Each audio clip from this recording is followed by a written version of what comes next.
A CEO here in Lagos told me that a good product will sell itself. That's a misconception.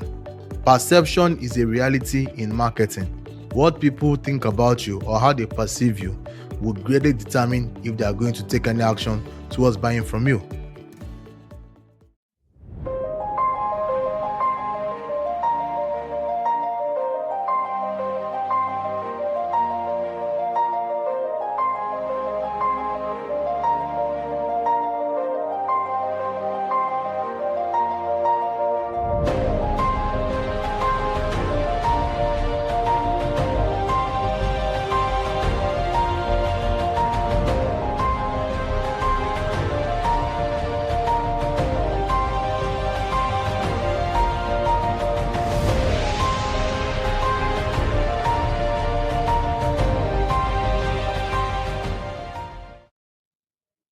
Give me money, yeah. Biko ye me go. Ọ̀rẹ́ mi jẹ́ kí n lówó. Life is all about the money, yeah. Now that's the song by Davido, and that's how we're going to start today. In today's episode, we are going to be talking about the power of perception and how it shapes customers' decision making. At the end of today's episode, I'm going to be sharing with us 3 hacks on how we can control the narrative of our brand, which will automatically engineer the perception of the brand. So what really is perception? So let's use a situation that you can relate with. Think about the situation whereby you're a boss and then you are very hardworking and you're very disciplined. And what you're trying to do is to communicate to your subordinates that they should work hard and also follow the rules. And then by the time you project yourself as hardworking and disciplined, your subordinates are beginning to perceive you as mean and unreasonable. Now that's the issue with perception. What you are projecting versus what people are perceiving. And what I want to do is to bridge that gap to ensure that what you are projecting is what people are perceiving. The perception of undercars in the Nigerian market is a very bad one, and this has affected its second-hand value.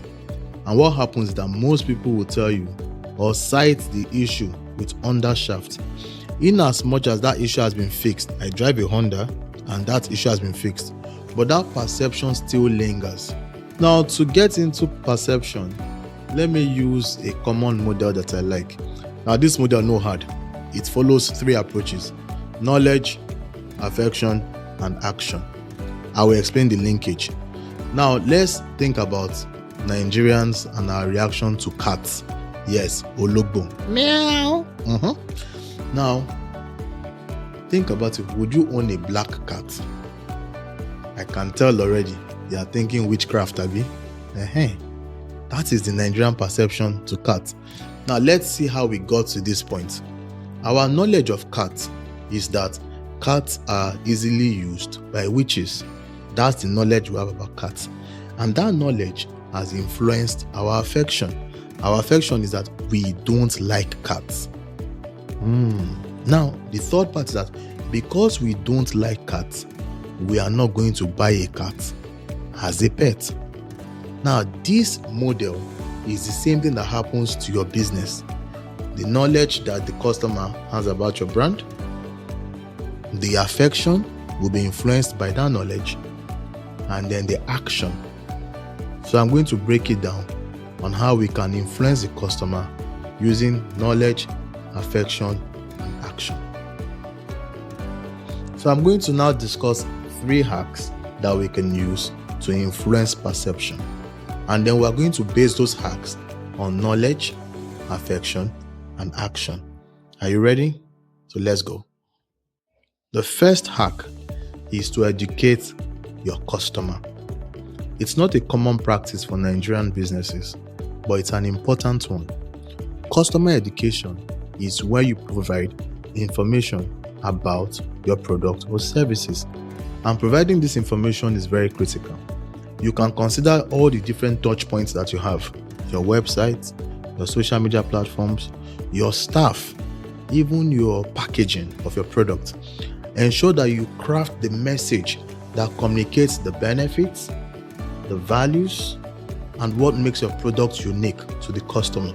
It is very critical that you pass on the message that you want the customers to know. If you don't take this process serious, what will happen is that the message or the customer can come up with an idea and then they can attribute that idea to you, which might be a misconception, and then the perception starts. And guess what? In the world of marketing, perception na reality. Let me say this categorically. People won't buy from you if they don't like you. It is imperative that you engineer how people relate with you and how much affection that they have for your brand. The second hack is to induce positive affection for your brand. Oh, what does that mean? I would explain. Just calm down. Think about how do people get to come to like a brand or fall in a brand. There are a couple of things that you can do. Come closer. The first one is brand storytelling. So when you tell the behind the story or the behind the scenes story of your brand, then people can relate better to that brand. Second one is community engagement. Some of us do not realize that with CSR, that we can reach out to the potential customer. They can feel us and they can start trusting us. So through brand storytelling and community engagement, you can invoke the affection that you want. This is different from adverts. This is when you are doing things that people can connect with.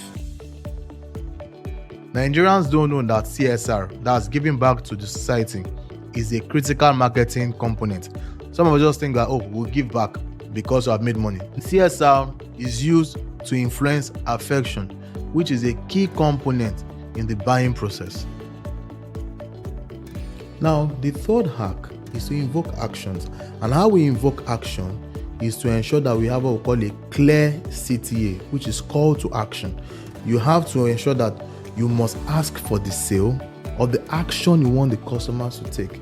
So if you have an advert banner somewhere, you must put it clearly that says, okay, order now, call us now, talk to an agent, request a brochure. These are the pathways that you can now evoke that conversion, that seamless conversion.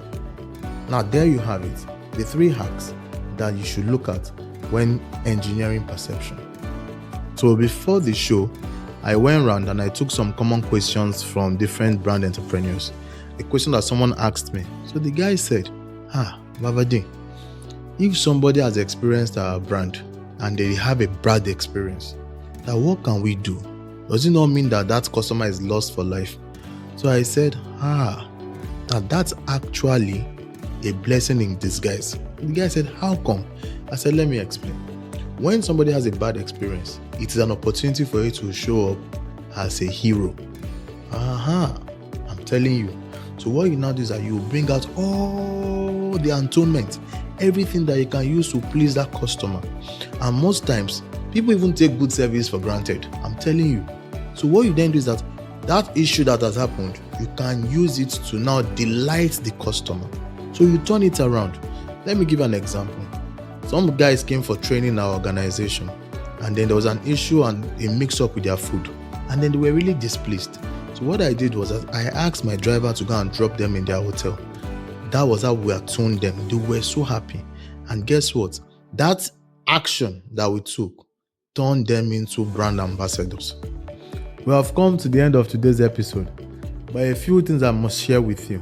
The first one is that I run a branding class, and you can join that by visiting www.pistonandfusion.org.